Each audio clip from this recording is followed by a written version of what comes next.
Welcome to the Fleet Success Show, a podcast dedicated to talking about the fundamentals, standards, and best practices that empower today's fleets to achieve fleet success. Let's get into the show. Welcome back to another episode of the Fleet Success Show. Joining me again, I'm going to go reverse order this time. Steve, thank you. How you doing? Glad to be here. Also joining me, Jeff Jenkins. Well, I'm a little offended that you put Steve first this time, but we'll live. All right, good. Blood's that not always thick. That was the I don't care face, right? All right, so one of the questions that comes up a lot when we talk about fleet success is, how do I measure whether or not I'm successful, right? We had a great episode last week talking about how to measure stakeholder satisfaction, probably something that not a lot of people are doing. This week, we're going to talk more about the fleet focused metrics, the KPIs that we've probably heard about, we've talked about, and we wanted to kind of set our stick in the ground and say, these are the ones that you really should focus on first, right? As we felt these ones were really important for running a successful fleet operation. And these are going to be more traditional, right? What you typically have seen in fleet management articles and fleet management courses. So with that, some of the KPIs that we came up with that we felt we wanted to discuss and talk about how you measure them, what they should be at, how to improve them. The first one that we had, and Steve, you talked a little bit about this one, is this idea of scheduled versus unscheduled maintenance. How do you track it, and why is it important? Well, I think the reason it's important is if you're running some type of a shop operation, you obviously want to be proactive versus reactive. So essentially, the measurement is just a ratio between scheduled versus unscheduled. It's a very simple metric. And you should be somewhere. We talked about what is the metric that we should shoot for. And we know historically, you could use something like the 80-20 rule, or you could use something close to that. Typically, a good score would be 65-70% scheduled. So that would mean that you're running a preventive maintenance operation or predictive maintenance operation where you're bringing vehicles in before they break down. Yeah. And it's obviously cheaper to do that, and it's obviously less impact on your shop operation. Well, how much cheaper is that? Because I know you've talked about this before, but why? It makes sense in my head, right? That, hey, we need to bring these vehicles in, be proactive versus reactive. But then I've seen other fleets out there that, no, they run reactive, right? We don't fix it till it breaks. And you've seen some of the charts that I've done and some of the studies that I've looked at where it's cheaper. Sometimes it's up to 4 times cheaper. But if you think about it, what happens when you bring a vehicle in proactively? You coordinate with a driver. They drop off at the shop, and then by that time you do that, then the driver takes another vehicle, and so it's all arranged. So you haven't lost any productivity from the driver, right? Because you scheduled it and planned it ahead of time. But if that driver goes out and then it breaks down on the road, now you've got a driver that's stranded on the side of the road, and he's X dollars per hour. Now you've had to call a tow truck. Now you've had to get the shop involved. It's just exponential by the time you actually rescue that person and then bring it in. The other thing, too, is if you allow it to break on the road, you can damage the vehicle even further, right? You can actually destroy a component that you may have been able to save or catch before it got destroyed internally. So it's a lot less expensive and a lot less impact on the whole operation. I think you've talked about like the rule of squares. Right. Yep.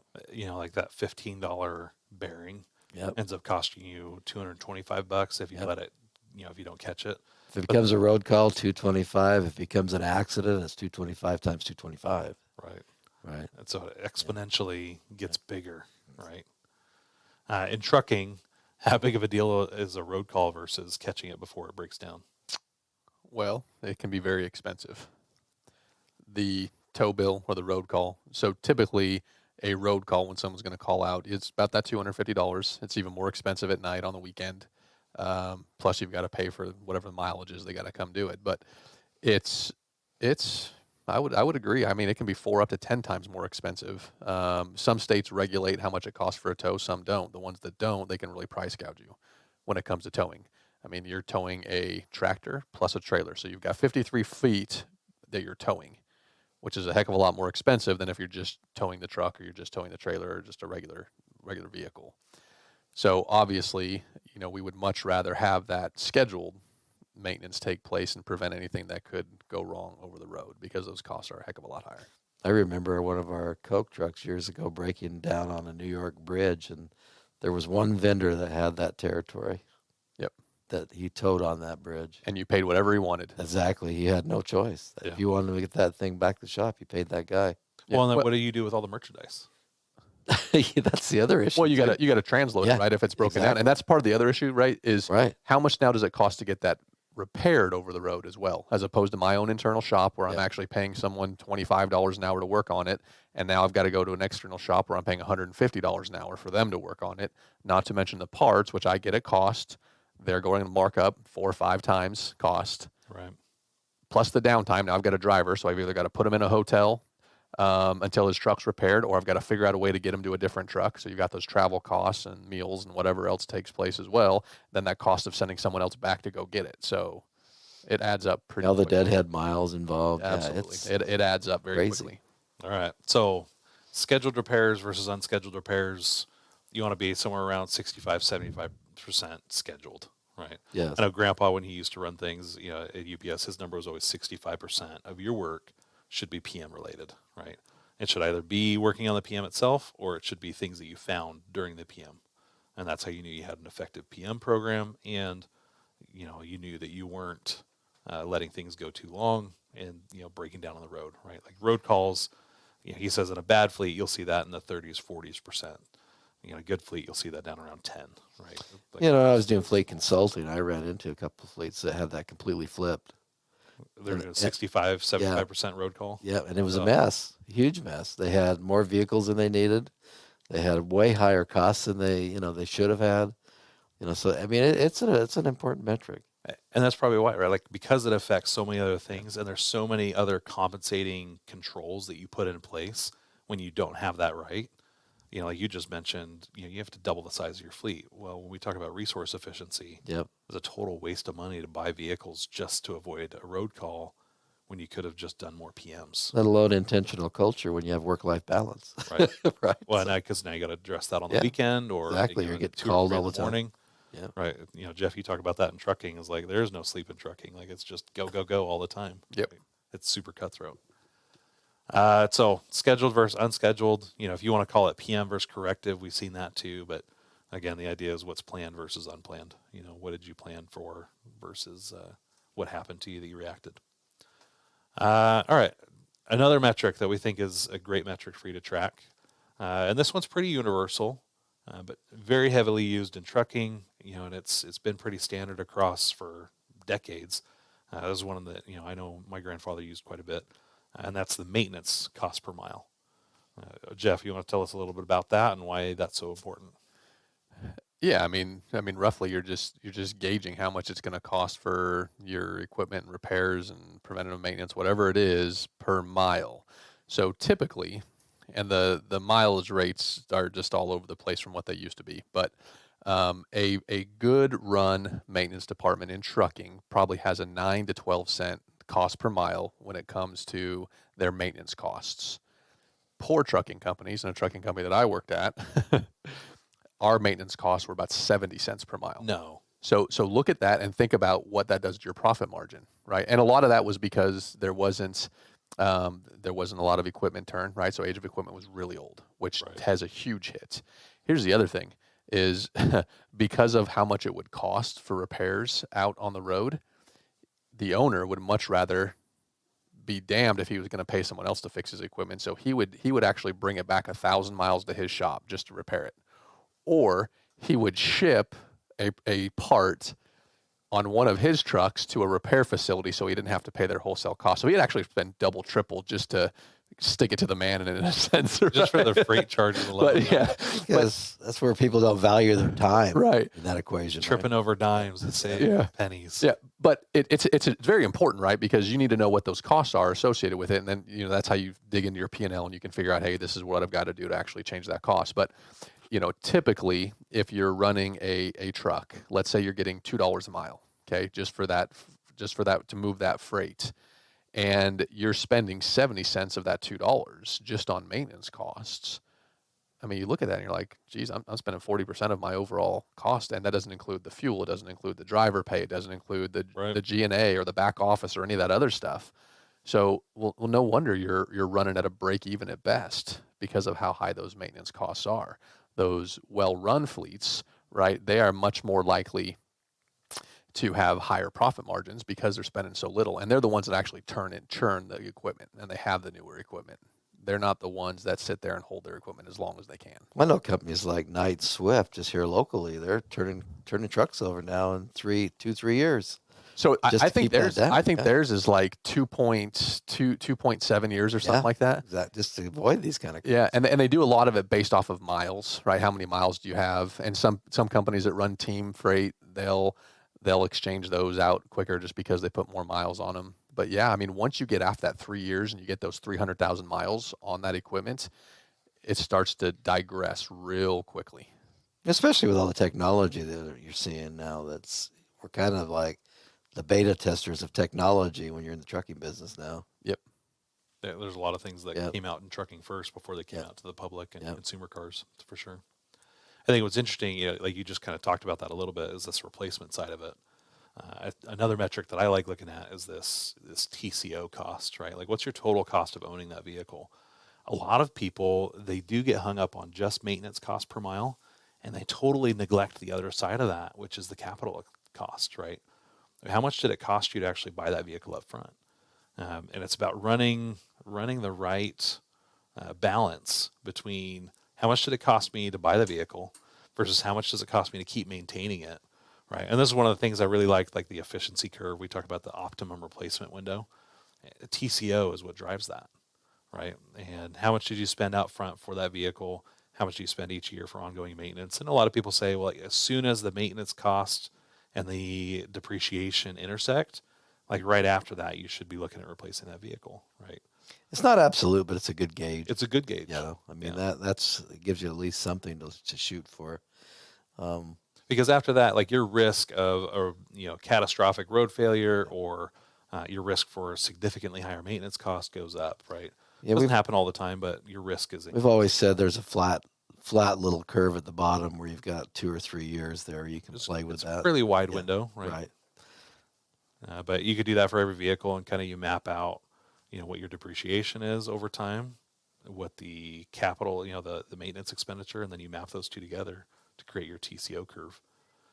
So I think that's an important one, that you understand the whole picture, and that it's not just as soon as maintenance cost gets going high, but how much is it going to cost to replace that vehicle? I know a guy, he runs a crew of Fords, right? He's got a lot of light duty trucks, and he runs them every 2 years, right? And he just has them on a 2-year replacement cycle. And for them, part of that goes into that is the recapitalization. How much do they actually get back from the vehicle? They capture, and then that offsets, the cost of the new vehicle. They kind of balance that with, the cost of the maintenance, and they found that, after about 2 years, the cost of the maintenance starts getting to a point, and the depreciation gets to a point where, like for the first 2 years, it actually holds its value fairly well, but then after that, it drops off. If you go the other way, I've seen them where, oh no, we turn those vehicles quickly. It's like every 1 or 2 years, but we're not waiting for the maintenance cost to go up. Well, what's happening is they just end up they're spending all their money on depreciation, right? In a private area, like personally, if you ever listen to Dave Ramsey, one of his biggest things for building up wealth and, saving money is never to buy a new vehicle, right? Because what happens as soon as you drive it off the lot? Well, it loses half of its value, right? It loses most of its value in the first year. And so, if you're replacing your vehicles every 2 years, well, guess what? You've eaten most of that appreciation in year one, and you're not taking advantage of the life of the vehicle where you have lower depreciation. And so, one way to maybe lower your total cost of ownership would actually not buy new vehicles, but buy, semi-used vehicles, right? Or even leasing. Leasing would be another great way, right? Because it spreads out the cost over time. I always said it's better to, buy as you go versus before you go. Yeah. So, because when you buy a vehicle outright, you've bought the entire vehicle for that entire life cycle. Yeah. Even if you don't use Even it if for the- yeah, if you don't use it the whole time, or something happens in the business and you need to cut back or change, or COVID hits or whatever, you're into that investment at that point. Right. And and I love that, even if you don't use it, if that vehicle sits, you talk about the cost per mile, that vehicle sits and doesn't move, there is no maintenance cost. But you know what there is? The steady ticking of time eating away the residual value of that vehicle. Yep. Right? Depreciation will always happen. No matter what, it always happens. Now, we're in a bit of a weird freak cycle right now, right? Right. There are trucks right now going and they're selling for more than what we paid for them 2 years ago because of the truck shortage. I will tell you is that the chip vehicle shortage, it's a chip shortage, right? But the chip shortage is causing now supply chain ripples. This will not go forever, right? It's a great time to go sell a vehicle if you have it. A terrible time to buy a vehicle if you want one. But it won't last forever like this, right? For the most part, the depreciation just keeps going down. Vehicles are not like homes. They don't appreciate in value, right? So it's one of those things you have to consider depreciation when you're looking at the total cost of ownership. I even have a controversial opinion, and it's that, you talk about that optimum replacement window. In my opinion is you actually shouldn't replace that vehicle until you're close, like maybe within 20% of the cost of the replacement, right? And you can look at this on a graph and you see like this really nice even curve. And then, a lot of people say, well, you buy it when the curve is low. And I say, no, you don't. Like you replace it when the curve is low. I say you wait until the replacement curve is closer to the cost of that other replacement. You're capturing more of that low total cost of ownership. Because if the total cost of ownership for your 8-year-old vehicle is still lower than the total cost of ownership for a 1-year-old vehicle, it doesn't make sense to replace it in my mind. Now maybe that's just as long as you've had a good maintenance program, that might work. hold true. Now, if you're not very good at your maintenance, Yeah, you increase the risk then, right? But I think if you're mapping it out Right. and you run this number and you kind of see what your historical trend has been, and if all of a sudden after that trough it shoots up and it's exponential spike, then yeah, you definitely want to hit it in the trough. Well, we talked about that earlier in the first metric, Yeah. scheduled versus unscheduled. And, the older a vehicle gets, the more unplanned maintenance that could potentially happen. Right. So you have to really look at that. I've always said fleet management, if I was to define it, that word, fleet management together, it would basically be flat, Yeah. flat costs. We don't want any peaks and valleys or unplanned maintenance. Yep. The first thing that would get a fleet manager fired would be erratic maintenance, erratic costs going up and down. Right. Well, a lot of that cost. So this is why a lot of trucking companies trade at that 3-year cycle right before it's out of warranty. Warranty's key. Right. So your costs have the potential of going through the roof the moment it's out of warranty, because that's when your big nuggets are going to happen. Your transmission, your engines, your whatever it ends up being, you're on the hook because it's out of warranty. So you got to look at that cycle and say, hey, how long is my warranty? Typical on a truck, it's 3 years, 36,000, or 3 years, 300,000 miles, right? On a passenger vehicle or for a fleet, you can get those up to 7 years, which For the powertrain. right, yeah, absolutely, which is great, right? But at that point, that's a good time to start looking at, hey, is it time to upgrade? Is it time to switch out just because Your cost is about to your change. cost is about to go? One thing go wrong and your cost is through the roof. I've always told people it's no accident how they set the warranty. No, The no, manufacturers know how long. I mean, that's a risk they have to incur, Right. Yep. right? Yeah, and they're definitely going to be on their side of the risk. Exactly. Right. Like they're not going to stretch anywhere near close. And that's, like you can usually stretch it past the warranty term, but the risk significantly increases as the further away you get out of warranty. See, that's why we get that benefit of 20 calls a day about my extended warranty on my vehicle. That's right. Is because they're looking out for me, and I appreciate those Take care of guys. you. Thank you, thank you very much. Love you. All right. So one of the last metrics that we thought, we really enjoy looking at, or that we typically will look at in a fleet, and it ties back into maintenance cost per mile, but it's all around the technician, right? And whether you call it technician productivity, technician efficiency, we look at, and this is something Grandpa really cut his teeth on. He made his name for himself doing this. Was how much are we getting out of that technician, right? And when we look at efficiency, the first thing we're looking at is standard repair times versus actual, right? If we had a 2-hour job, how long did it take us to do that 2-hour job? Did we get it done in an hour and a half? Well, man, that makes us 130% efficient. If we got that 2-hour job done and it took us 2.5 hours, well, now we're 75% efficient, right? And so that efficiency just tells us, based on how long these jobs should be taking, how long are we taking them? And I like using these metrics because it helps me identify with technicians, is there a coaching opportunity, right? Maybe I notice that your efficiency really drops when it comes to things like brake jobs or engine diagnostics.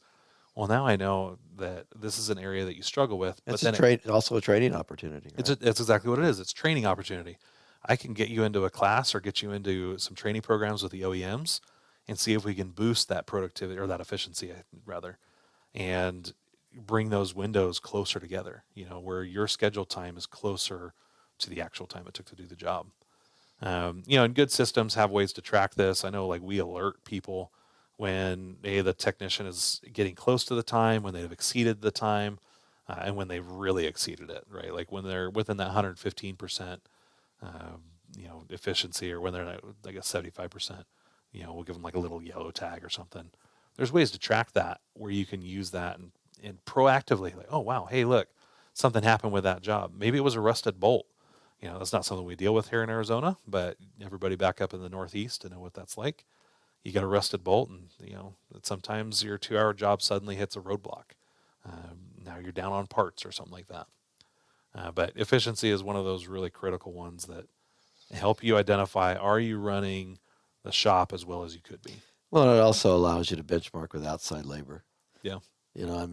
That's where I always get, the outside labor, they'll say, well, they're charging $100 or $200 an hour, and we're only charging internally, $50 an hour. Right. Well, that's all well and good unless you're taking 3 times as long to do something. Exactly. Right?